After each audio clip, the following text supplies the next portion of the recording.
Hello guys, be coming to villain की 59 की chapter शुरुआत वहीं से होती है जहां से हमारा चैप्टर खत्म हुआ था। हमारा मेन क्रिएटर बोलता है जो पेड़ वाला मॉन्स्टर है वो टर्टल वाले बीस्ट से भी बहुत ज़्यादा स्ट्रॉन्ग है, तो मैं सोच रहा हूँ क्यों ना इसे सीरियस सिटी में भेजूँ और ये सीरियस सिटी को गार्ड करे। अभी हमारा मेन क्रिएटर जैसे वो एक बूंद गिरा था उस बोतल से, तभी देखते उधर से एक पेड़ निकल आता है। जो पेड़ वाला मॉन्स्टर है तो उसे भी पता चल जाता है और बोलता है कि वाइन ये कहाँ पर है। वाइन सीन कट होकर जाती है हमारी सीरियस सिटी की ओर, जहाँ पर देखिए ढेर सारी आर्मी रहते हैं, वहाँ से जमीन से कुछ निकल रहा होता है। तभी देखते हैं ढेर सारे जड़ निकलते, तभी हमारी आर्मी के बंदे बोलते हैं कि अरे क्या हमारे दुश्मनों ने अटैक कर दिया क्या। फिर वहाँ पर हमारी लैन आती है और बोलती है कि कौन है बंदा जो कि हमारी सीरियस सिटी में इतना ज्यादा आतंक मचा रहा है। लैन को भी नोटिस होती है और बोलती है ये बिल्कुल भी अच्छा नहीं हो रहा, ये तो मार्शल एम्पायर लेवल की पावर है। ये पेड़ वाला मॉन्स्टर रहता है वो बोलता है अच्छा तुम्हारा नाम लैन है ना, आखिरकार मैंने तुम्हें ढूंढ लिया। तभी जो हमारी लैन रहती है वो पेड़ वाले मॉन्स्टर को ग्रीट करती है और बोलती है कि अरे सीनियर हमारे सीरियस सिटी में आप क्या करने आए हो। तभी जो पेड़ वाला मॉन्स्टर रहता है वो बोलता है कि मैं एक फॉरेस्ट का किंग हूँ, बोल सकते हो जो पेड़ वाले मॉन्स्टर मैं उनका सभी का किंग हूँ। मुझे मेन कैरेक्टर ने भेजा है, बोला है कि जाकर तुम सीरियस सिटी की प्रोटेक्शन करो, मैं तुम्हें हर दिन एक टेस्टी वाइन दूंगा। फिर जो पेड़ वाला मॉन्स्टर है तो वो वाइन की कैन निकाल लेता है और बोलता है ये दिखने में तो बहुत ज्यादा अच्छा लग रहा है। तभी हमारी लैन बोलती है कि क्या मेन कैरेक्टर ने और भी कुछ बोलने के लिए कहा था। पेड़ वाला मॉन्स्टर बोलता है कि हाँ मेन कैरेक्टर ने ये भी बोला था कि मैं बाहर जा रहा हूँ, ढेर सारे एक्सपीरियंस में गेन करूंगा और ढेर सारे मैं एडवेंचर करूंगा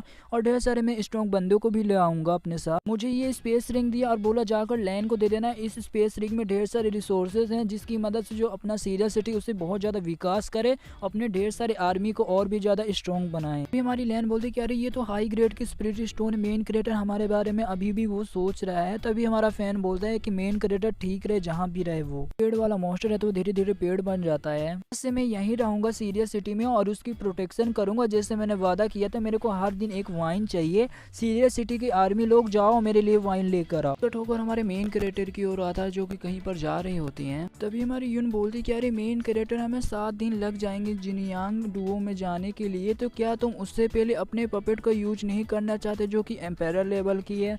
तभी हमारा मेन कैरेक्टर बोलता है कि हाँ मैं उसका यूज करना तो चाहता हूँ, मगर उसके साथ जो पिछली लड़ाई हुई उसकी वजह जो उसका कोर वो डैमेज हो चुका है, इसकी वजह से मैं बिल्कुल भी उसका यूज नहीं कर सकता। अब मेरे को एक नया बीस्ट का कोर चाहिए। तभी सीन कट होकर जाता है एक बीस्ट की ओर जो कि ढेर सारे बंदों ने घेर लिया था उस बीस्ट को। यून भी उस बीस्ट को देख लेती है और बोलती कि ढेर सारे बंदे मिलकर इस बीस्ट को मारना चाहते। तभी हमारा मेन कैरेक्टर बोलता है ये बीस्ट एक मार्शल एम्पायर लेवल का है, इसके पास जो स्वॉर्ड है ये स्वॉर्ड भी चला सकता है। अब बोलता है कि इस बीस्ट के जो गले में जो पेंडेंट है, इसके बगल में जो बॉडी पड़ी हुई, मेरे को लगता है इस बीस्ट का ये मालिक है। उन बंदों को जो लीडर है तो वो हंसते हुए बोलता है कि जो हमने इस बीस्ट को जो मीट खिलाया उस मीट में हमने पॉइजन मिला दिया तो ये लंबे समय तक बिल्कुल भी जिंदा नहीं रह पाएगा, तो जाओ इसे मारो, इसके मुंह में जो स्वॉर्ड है वो लाकर मेरे को दो। देखते जो हमारा बीस्ट रहता है वो फ्लैश की स्पीड से आता है, उन बंदों को वहीं पर मार देता है। तो लीडर जो झांग रहता है वो एकदम शॉक रहता है, वो बोलता है कि इस बीस्ट ने एक ही हमला करके हमारे 2 बंदों की जान निकाली, हमने इसे पॉइजन दिया फिर भी इसके पास इतनी पावर बची हुई है।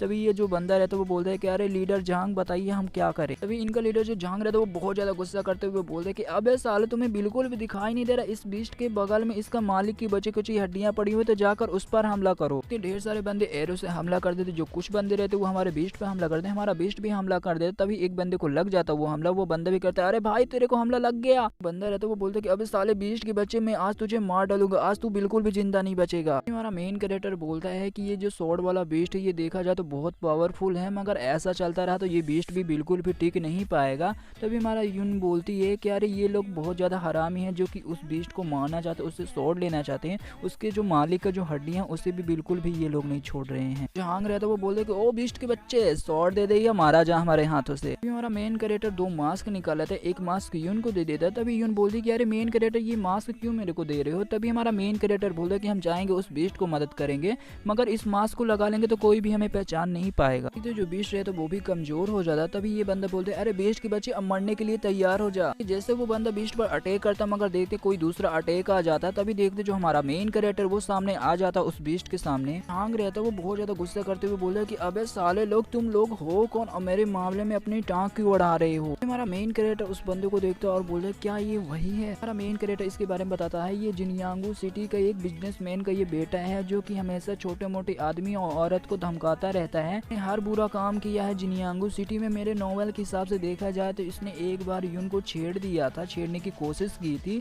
जो यून है यून के हाथों से इसकी मौत हो गई थी और मेरे को बिल्कुल भी उम्मीद नहीं थी कि मेरे को ये यहाँ पर मिल जाएगा। हमारा मेन कैरेक्टर यून का हाथ पकड़ते हुए बोलता है कि जितने भी बंदे ये सारे कमीने, इन्हें बिल्कुल भी हम यहाँ से जिंदा नहीं जाने देंगे। तभी हमारी यून भी बोलती है कि हाँ मैं बात तुम्हारी सुन रही हूँ। तो जो इनका लीडर जो झांग रहता है वो बोलता है कि अरे सुनो मेरे साथ, ये जाकर ये दोनों कमीनों को जाकर मार डालो, ये लोग बीस्ट को बचाने आए थे मगर ये लोग खुद नहीं बच पाएंगे। तभी जो हमारा मेन कैरेक्टर रहता है वो बोलता है कि मैं हम दोनों मार्शल स्पिरिट लेवल के दोनों बंदे हैं, तो हम लोग को बिल्कुल भी, तुम लोग छोटे मोटे बंदों को बिल्कुल भी मारना नहीं चाहते, तो हम लोग तुम्हें एक मौका देना चाहते हैं कि तुम लोग यहाँ से भाग जाओ, इस कमीने झांग को यहीं पर छोड़ के तुम लोग चले जाओ, इस कमीने का ख्याल हम खुद रखेंगे। जो हमारा मेन कैरेक्टर है उनमें से कुछ बंदों को मार देता है, तो जो 2 बंदे बचे रहते हैं उनकी फट की 4 हो रहती है। वो वहाँ से भागते हुए बोलते हैं कि यार ये दोनों तो मार्शल स्पिरिट में रहते हुए एक मार्शल किंग बंदे को मार डाला, तो हम लोग बिल्कुल भी इनके सामने नहीं टिक सकते। तभी दूसरा बंदा बोलता है कि ये लोग मॉन्स्टर हैं, हमें बिल्कुल भी आपके पैसे नहीं चाहिए, हमें अपनी जान बचाना, हम यहाँ से भाग रहे हैं। तभी जो झांग रहता है वो बोलता है कि अबे सालो मैंने तुम्हें पहले ही पैसे दे दिया, तुम यहाँ से भाग भी रहे हो। देखते जो झांग रहता है उसके फट की 4 हो जाती है, मेरे दुश्मन के लिए काम कर रहे हो क्योंकि मैंने उसकी बेटी के साथ मजे किया, मैंने उसे प्रेग्नेंट किया और मैंने उसे एक बच्चा भी दे दिया, इसलिए उसने मेरे को मरवाने के लिए तुम लोगों को भेजा है। तो हमारी यून रहती है उस बंदे की सोड आर पार कर देती है और वो बंदा वहीं पर मर जाता है। गाइस इधर मैंने 2-3 पैनल स्किप कर दिए क्योंकि बहुत ज्यादा बातें हो रही थी। जो यून रहती वो बोलती कि वैसे भी ये बंदा मरने के डिजर्व करता है क्योंकि इसने बहुत बुरे क्राइम किए हैं, क्योंकि इसने ढेर सारे बंदों को मारा और ढेर सारी औरतों के साथ बुरे काम किए, तो मरना तो बहुत ज्यादा डिजर्व करता है।